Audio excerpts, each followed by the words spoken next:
Italy के Apulia में G7 summit का आयोजन हो रहा है और इस समिट में शामिल होने के लिए प्रधानमंत्री नरेंद्र मोदी इटली पहुंचे हैं और इसी के साथ पीएम मोदी इटली के प्रधानमंत्री से द्विपक्षीय बातचीत भी करेंगे। G7 के लिए इटली पहुंचे प्रधानमंत्री नरेंद्र मोदी G7 शिखर सम्मेलन में शामिल होंगे। प्रधानमंत्री नरेंद्र मोदी और इटली की पीएम से द्विपक्षीय वार्ता भी करेंगे। G7 शिखर सम्मेलन में शामिल होने के लिए प्रधानमंत्री इटली पहुंचे। G7 शिखर सम्मेलन में शामिल होंगे और साथ ही इटली की पीएम से द्विपक्षीय वार्ता भी करेंगे।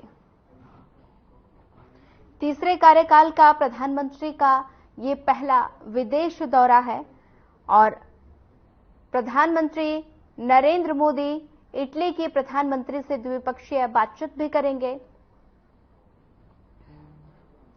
G7 शिखर सम्मेलन में शामिल होंगे प्रधानमंत्री नरेंद्र मोदी, इटली के पीएम से करेंगे द्विपक्षीय वार्ता। प्रधानमंत्री नरेंद्र मोदी इटली पहुंचे। G7 शिखर सम्मेलन में शामिल होने के लिए इटली पहुंचे प्रधानमंत्री नरेंद्र मोदी।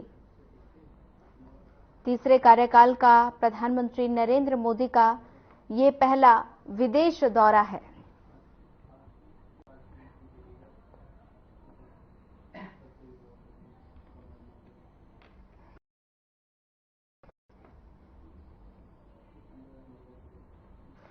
वहीं इसी पर ज्यादा जानकारी साझा करने के लिए हमारे चैनल हेड ब्रिजमोहन सिंह रंगवंशी हमारे साथ जुड़ गए हैं। सर, पहले तो आपका इस जानकारी के लिए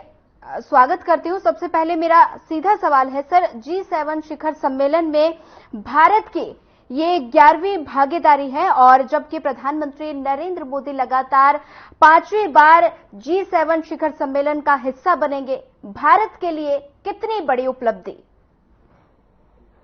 निश्चित रूप से देखिए, मैं आपको बताऊं सोनिया कि ये अपने आप में बहुत बड़ी उपलब्धि की बात है और खास तौर से प्रधानमंत्री नरेंद्र मोदी जी का शपथ ग्रहण समारोह के मात्र 3 दिन के बाद आप समझ सकते हैं कि इतनी, जबकि शपथ ग्रहण के बाद तमाम उनके पास, क्योंकि 100 दिन की उन्होंने अपनी कार्य योजना चुनाव से पहले बता रखी थी कि हम ये पूरी कार्य योजना रखेंगे और अपना काम शुरू कर देंगे, क्योंकि आश्वस्त थे वो कि इस देश की जनता ने के लिए उन्होंने जो मेहनत और काम किया है उनके लिए, वो निश्चित रूप से उनको वापस सत्ता में लेकर के आएगी। देखिए, नंबरिंग की हम अगर बात छोड़ दें तो ये अपने आप में ये हार जीत और ये नंबरिंग से कोई बहुत ज्यादा फर्क नहीं पड़ता है। सरकार सत्ता किसकी है ये सबसे महत्वपूर्ण है और हमारे देश की जनता ने जो अधिकांश जिनकी संख्या है उन्होंने नरेंद्र मोदी जी को प्रधानमंत्री बना दिया है, वो शपथ ग्रहण कर चुके हैं और उसके बाद से ये उनकी पहली विदेश यात्रा है। आज एक बहुत मेजर डेवलपमेंट हो रहा है G7 समिट में, जो इससे पहले कभी नहीं हुआ। पहली बार यहाँ पे वेटिकन सिटी से पोप, जो यहाँ के ईसाई धर्मगुरु हैं, विश्व के सबसे ज्यादा सम्मानित जिनका पद है ईसाइयों में, वो आज यहाँ पे G7 समिट में है। आज हमें हमारी टीम को उसमें शॉर्टलिस्ट किया गया। मैं आपको ये भी बताते चलूं कि ये बहुत बड़ी बात है, क्योंकि साधना समूह एक धार्मिक चैनल है और जैसा आप जानती तो इस धार्मिक चैनल होने के नाते वेटिकन सिटी के जो पोप हैं उन्होंने यहाँ की बहुत, पूरे विश्व के तमाम यहाँ पे जो मीडिया जर्नलिस्ट आए थे वो सब लोग उनको कवर करना चाहते थे, लेकिन उसमें लगभग 350 लोगों की पूरी लिस्ट में से हमें इसमें शॉर्टलिस्ट किया गया और हम इस समय G7 समिट की बिल्डिंग जहां पे ये पोप आने वाले हैं वो हमें वहां पे रोक दिया गया है और हमें वहां बुलाया गया है और हम लोग अभी यहाँ रुके हैं कुछ ही क्षणों में यहाँ पे, क्योंकि यहाँ का समय, अभी जो यहाँ के समय है वो लगभग 11:15 हो रहा है, 11:15, क्योंकि 3.5 घंटे के आसपास का फर्क है हिंदुस्तान में और इटली में। और हमें यहाँ पे अभी बोला गया है रुकने के लिए और इसके बाद हमें विजुअल उनकी फोटो अपॉर्चुनिटी मिलेगी और शायद वो हमसे बातचीत भी करें, कुछ अपना एक संदेश भी देंगे। तो बड़ी बात देखिए क्या है, मैं आज आपको बताते चलूं। धर्म की आवश्यकता कहीं ना कहीं पूरे विश्व में पड़ने जा रही है और मैं उसका कारण सिर्फ इतना है कि धर्म हमें कहीं ना कहीं विकास की तरफ लेके जाता है। जब भी हम विकास की बात करते हैं तो वहां पे सिर्फ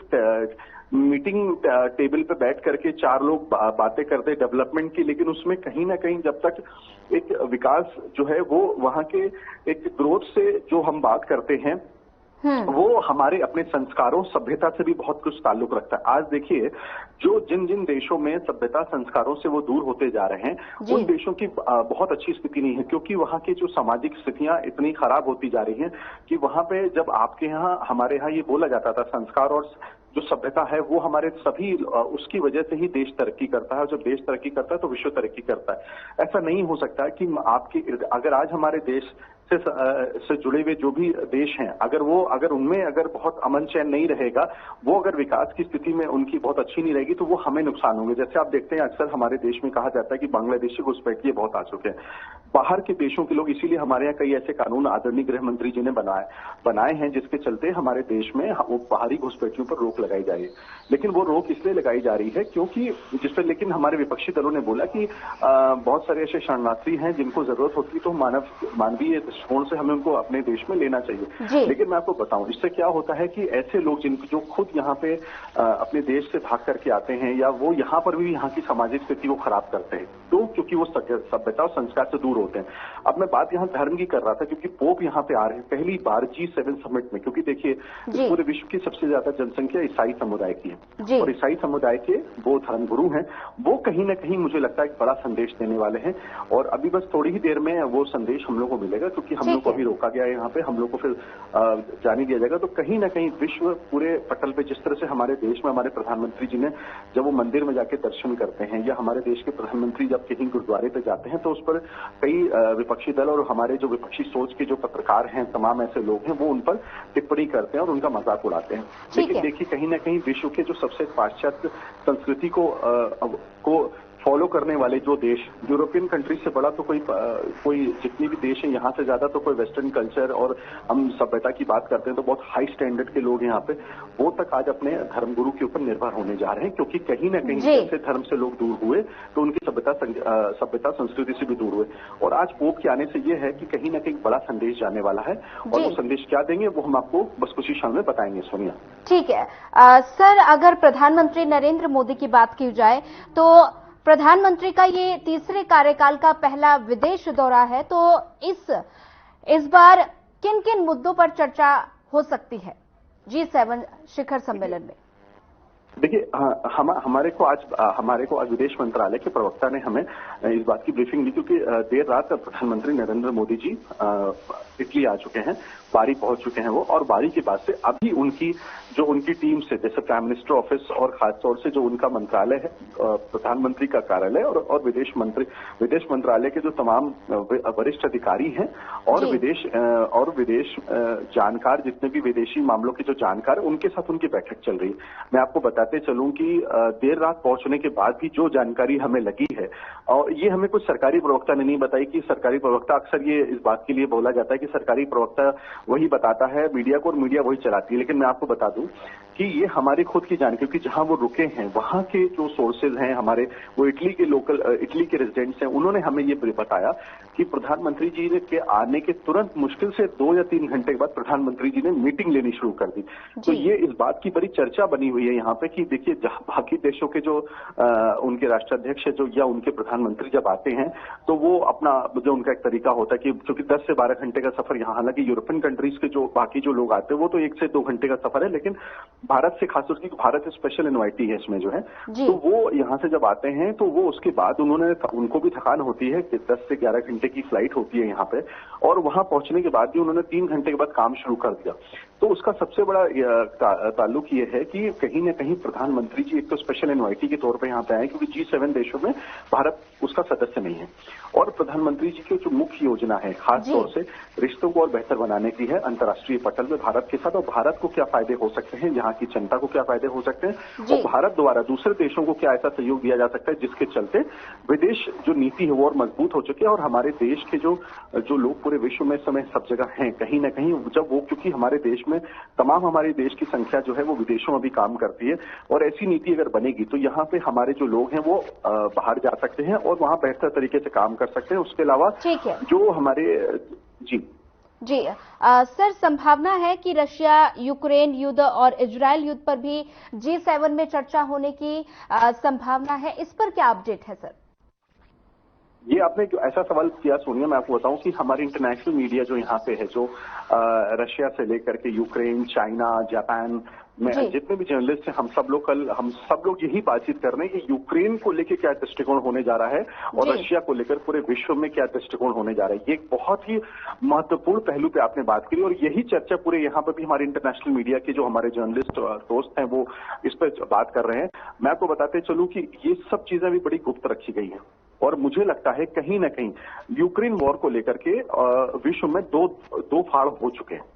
देखिए, क्योंकि लोगों का ये कहना है कि जब पैलेस्टीन में और खासतौर से जब उनके मामले में जब बात होती है तो उसको लेकर के बड़ी प्रमुखता से सारे देश चले आते हैं, लेकिन यूक्रेन को लेकर के इतना सॉफ्ट कॉर्नर क्यों है? मतलब इतनी सॉफ्ट कॉर्नर से मेरा मतलब है कि उतनी सॉफ्ट क्यों लोग हार्ड नहीं हो रहे यूक्रेन वॉर को लेकर के। ये यहाँ पर एक बहुत जबरदस्त यहाँ के जो हमारे पत्रकार जो साथी हैं, जो दूसरे देशों से आए, ये चर्चा विश्व के सभी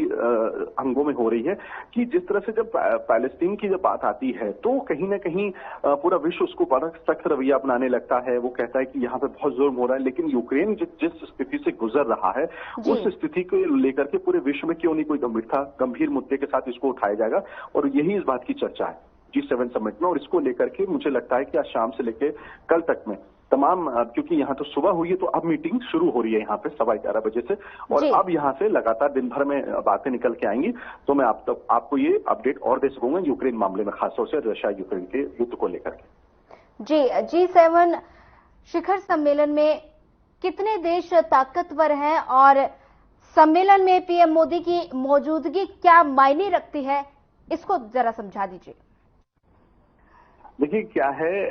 मैं आपको एक बात बहुत स्पष्ट रूप से बताऊं, क्या है, हमारे जो अन्य कुछ मीडिया साथी हैं यहाँ पे, वो भी यहाँ पे इंटरनेशनल रिपोर्टिंग कर रहे हैं सोशल मीडिया की, यूट्यूब में, मैं उनका नाम नहीं लेना चाहता हूँ, वो भारत को कम आंकते हैं और विश्व के पटल को G7 देशों की बात बहुत, आपने जो बात कही उस बात में आपने आदरणीय प्रधानमंत्री के विषय में सवाल पूछा, लेकिन हमारे ही कुछ ऐसे भारतीय पत्रकार साथी जो यहाँ पहुंचे हुए हैं वो पूरे विश्व को लेकर के G7 देशों की बात कर रहे हैं कि उनमें ये डेवलपमेंट होने जा रहा है, उस देशों की ये स्थिति हो रही है, क्या इस बार बड़े फैसले निकल के आएंगे। असल बात, मैं यहाँ भारत को रिप्रेजेंट कर रहा हूँ,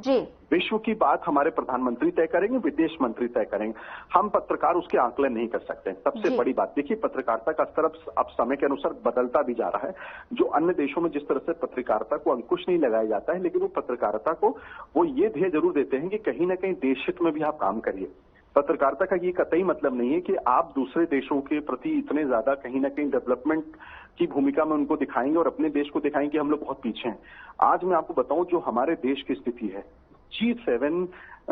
समूह का सदस्य ना होते के बावजूद हमारे देश को जिस इज्जत और मान सम्मान के साथ यहाँ बुलाया गया है,